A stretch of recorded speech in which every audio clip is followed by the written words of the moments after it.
عباده الذين اصطفى أما بعد فأعوذ بالله من الشيطان الرجيم وقال موسى يا قوم إن كنتم آمنتم بالله فعليه توكلوا إن كنتم مسلمين فقالوا على الله توكلنا ربنا لا تجعلنا فتنة للقوم الظالمين ونجنا برحمتك من القوم الكافرين وأوحينا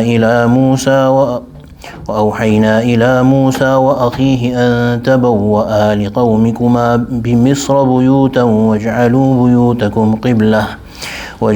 بيوتكم قبلة وأقيموا الصلاة وبشر المؤمنين وقال موسى ربنا إنك آتيت فرعون وملأه زينة وأموالا في الحياة الدنيا ربنا ليضلوا عن سبيلك ربنا اطمس على أموالهم واشدد على قلوبهم فلا يؤمنوا حتى يروا العذاب الأليم قال قد أجيبت دعوتكما فاستقيما ولا تتبعان سبيل الذين لا يعلمون صدق الله العظيم وبلغنا رسوله النبي الكريم ونحن على ذلك من الشاهدين والشاكرين والحمد لله رب العالمين. Surah Younus, the part where Allah subhanahu wa ta'ala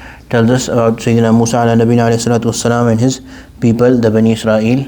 And last night we had read that only a very few people brought faith in the oneness of Allah subhanahu wa ta'ala because they were afraid of Fir'aun. And Allah subhanahu wa ta'ala is also saying that Fir'aun was high-handed and a cruel person, so it made sense that they were afraid. So Sayyidina Musa ala nabina alayhi salatu wassalam, he said to them, Ya qawmi in kuntum amantum billahi fa'alayhi tawakkalu. O people, O my people, if you have brought faith in Allah, then upon Him place your trust. Do tawakkul on Allah subhanahu wa ta'ala in kuntum muslimin, if you are believers. فَقَالُوا عَلَى اللَّهِ تَوَكَّلْنَا. So they said, عَلَى اللَّهِ تَوَكَّلْنَا. Upon Allah we do our tawakkal, we place our trust. رَبَّنَا لَا تَجْعَلْنَا فِتْنَةً لِلْقَوْمِ الظَّالِمِينَ. And Allah, do not make us a target for the unjust zalim people, a victim of the cruel unjust people. وَنَجِّنَا بِرَحْمَتِكَ مِنَ الْقَوْمِ الْكَافِرِينَ. And save us through your mercy from the disbelieving people. So one thing that should be understood is that these people, the Sayyidina Musa alayhi salam is saying, place your trust, do tawakkal. Then these people are saying that we do tawakkal, and then they are also making dua. So therefore it should be understood, sometimes we get this question in our mind that as if tawakkal or placing your trust in Allah subhanahu wa ta'ala is something else and making dua is something else. No, they are, when you place your trust in Allah subhanahu wa ta'ala, this means that you believe that the real doer of everything is Allah subhanahu wa ta'ala.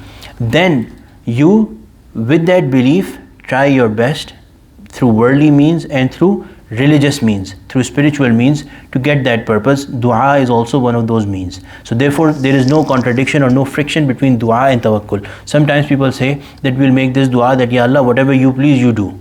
That is nowhere we have been taught that we give up everything and just say to Allah subhanahu wa ta'ala, Ya Allah, you do what you please, we have nothing to, we are basically, this is not tawakkul, this is not being happy with what Allah decides. Whatever Allah decides, we have to be happy with it, but we also have to, in clear terms, with conviction, ask Allah subhanahu wa ta'ala what we want. So this is what these people wanted, and this is what they, alongside their tawakkal, they are also asking Allah subhanahu wa ta'ala that, Ya Allah, do not make us a victim and deliver us from these people from your mercy, through your mercy. وَأَوْحَيْنَا إِلَى مُوسَى وَأَخِيهِ أَن تَبَوَّأَ لِقَوْمِكُمَا بِمِصْرَ بُيُوتًا. Allah subhanahu wa ta'ala is saying that we gave wahi to Musa and his brother that you make Misr your houses. You make your Misr, the place that you are in, don't leave it, stay there. Make that your, make it your place of your station. وَاجْعَلُوا بُيُوتَكُمْ قِبْلَةً. So what happened was that in all previous shari'at, all previous anbiya, the command was that there was only a specific place of worship, a house of worship, where you could go and pray. It is the specialty of the Prophet Muhammad sallallahu alaihi wasallam that his ummah has been given this specialty, this honor, that the whole earth has been made masjid for them. Wherever they are, they can pray. But for the previous nations, it was that they had to come to the masjid. So what happened was that Fir'aun, when he learned that this is the command, he commanded to destroy all the places of worship. So all the places of worship were destroyed. Now Allah subhanahu wa ta'ala is commanding people, these Bani Israel, to stay in Misr, stay in Egypt and not go outside. So then Allah subhanahu wa ta'ala says, وَاجْعَلُوا بُيُوتَكُمْ قِبْلَةً, make your houses such that they are facing the Qibla. And that Qibla, according to the research Muhaqqiq Mufassirin, it was the Kaaba. That you make your houses facing the Kaaba and pray therein. So your houses will become masajid. But again, the general earth was still not made masjid for them. Their houses, if they were specially built facing the Qibla, they could pray in their houses, because there was Fir'aun, who was an unjust person, but still they could not pray anywhere. They had to pray in those specific houses which were made facing the Qibla. وَأَقِيمُوا الصَّلَاةَ, and establish Salah. وَبَشِّرِ الْمُؤْمِنِينَ, Allah subhanahu wa ta'ala is saying that those who have believed, give them the good news. وَقَالَ Musa, now Allah subhanahu wa ta'ala is saying that Musa said, رَبَّنَا إِنَّكَ آتَيْتَ فِرْعَوْنَ وَمَلَأَهُ زِينَةً وَأَمْوَالًا فِي الْحَيَاةِ الدُّنْيَا رَبَّنَا لِيُضِلُّوا عَنْ سَبِيلِكَ, that, O my Rabb, you have given Fir'aun and his people zina wa amwal. So you have given Fir'aun and his people honor, control, wealth, zinat, things of beauty. All of those things you have given. Fil hayati dunya, he is a prophet, so he knows fully well that this is only for this worldly life. And he knows Rabbana liyudhillu an sabilik, and you have given it to them so that they can pull people astray from your path, pull people away from your path. Because what is going to happen? This is a kafir king, he is in power, he has authority, he has all the worldly things. So he's going to use that to pull people away from your path. So Ya Allah, he's already done it. He's done it. رَبَّنَا اطْمِسْ عَلَىٰ أَمْوَالِهِمْ وَاشْدُدْ عَلَىٰ قُلُوبِهِمْ فَلَا يُؤْمِنُوا. Sayyidina Musa ala Nabi alayhi salatu wasalam, he was a Jalali Nabi. He was a person who had a lot of love and affection for his people, but he also had a lot of jalal, a lot of anger as well. So therefore, Sayyidina Musa ala Nabi salatu wasalam, when he knew that these people are not going to bring faith and they are going to keep on bothering Bani Israel, the Israelites, he made this dua to Allah subhanahu wa ta'ala that, Ya Allah, the reason why you gave them wealth and the things of beauty was that they could pull people away from your path, and they have done it, they are doing it. رَبَّنَا اطْمِسْ عَلَىٰ أَمْوَالِهِمْ, and there is no hope of their ever coming to faith. So Ya Allah, obliterate اطْمِسْ عَلَىٰ أَمْوَالِهِمْ, their riches, وَاشْدُدْ عَلَىٰ قُلُوبِهِمْ. He went so far to say that, Ya Allah, harden their hearts so much, فَلَا يُؤْمِنُوا, that they never ever bring faith. So this dua was accepted, as we learned in the next ayah. All their wealth, all their dananir, the gold coins, the things of beauty, all of that turned to stone. And that is one of the 9 signs that Allah subhanahu wa ta'ala has mentioned that were given to Sayyidina Musa ala Nabi alayhi salatu wasalam. This was one of them, that everything was turned to stone. فَلَا يُؤْمِنُوا, and their hearts became such hard that they never brought faith. حَتَّى يَرَوُا الْعَذَابَ الْأَلِيمَ, until they see the painful punishment. When you see that punishment, then even if you bring faith, your faith has no value, because you are already seeing what you are. This is iman bil ghaib, is the test. You bring faith on what you did not see. But when you see it and then you say, I bring faith, such as Fir'aun did, then Allah subhanahu wa ta'ala does not accept it, and Allah subhanahu wa ta'ala does not let you do it. Qala, Allah subhanahu wa ta'ala said, قَدْ أُجِيبَتْ دَعْوَتُكُمَا, the prayer of the two of you has been granted. So herein, something that we should understand is, the previous ayah Allah subhanahu wa ta'ala is saying, Musa Nabi ala Nabi alayhi salatu wasalam, وَقَالَ Musa. And here Allah subhanahu wa ta'ala is saying, قَدْ أُجِيبَتْ دَعْوَتُكُمَا, we accepted the prayer of the both of you.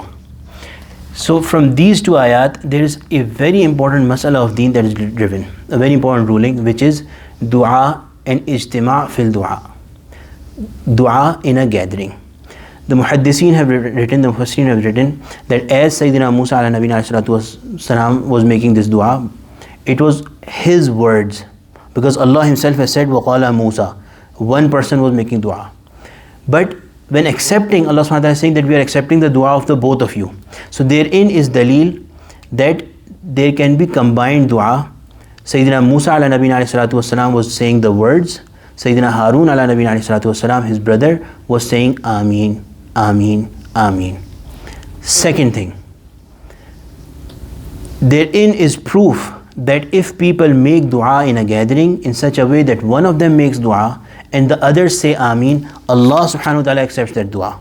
Because Allah subhanahu wa ta'ala said, قَالَ قَدْ أُجِيبَتْ دَعْوَتُكُمَا, Allah subhanahu wa ta'ala said, the prayer of the two of you has been granted.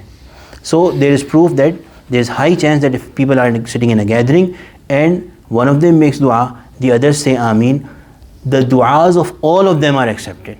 The third thing that is proven from this is that Sayyidina Musa was making dua, Sayyidina Harun was saying Ameen. Therefore, the leader, the spiritual leader, is the one who deserves to make the dua in an ijtima, and the others, their station is to say Ameen. So therefore it is proven, three things are proven. Dua in a gathering, when one person makes dua, others say Ameen, the dua of all of them are accepted. Then who's the one who's the most deserving of making dua? The Imam, the leader. So therefore these things are proven from these ayat.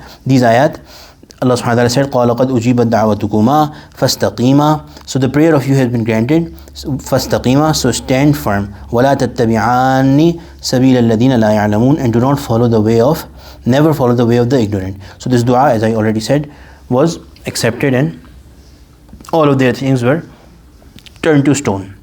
The test there, although, was that this dua was granted 40 years later. This was the decision of Allah subhanahu wa ta'ala, that Allah subhanahu wa ta'ala still gave Fir'aun, who was saying that I am the High Lord, Ana Rabbukum al-A'la. He was saying to everybody that I am your High Lord. Allah still gave him so much time that he was allowed 40 more years after the dua of Sayyidina Musa alayhi salatu wasalam. And then finally Allah subhanahu wa ta'ala, in the future ayat we are going to read the forthcoming ayat, that he was drowned and how Allah subhanahu wa ta'ala drowned him. And then as he saw the azab, he wanted to bring faith, but Allah subhanahu wa ta'ala did not let him. May Allah subhanahu wa ta'ala protect us from all faithlessness. May Allah subhanahu wa ta'ala make us the people of Iman. Ameen ya Rabbal Alameen. May Allah subhanahu wa ta'ala make us the people of Quran, those who are special to Allah subhanahu wa ta'ala and accepted. Ameen ya Rabbal Alameen. Wa sallallahu ta'ala ala khayri khalqihi Sayyidina wa lana Muhammad wa ala alihi wa sahbihi wa barik wa sallim.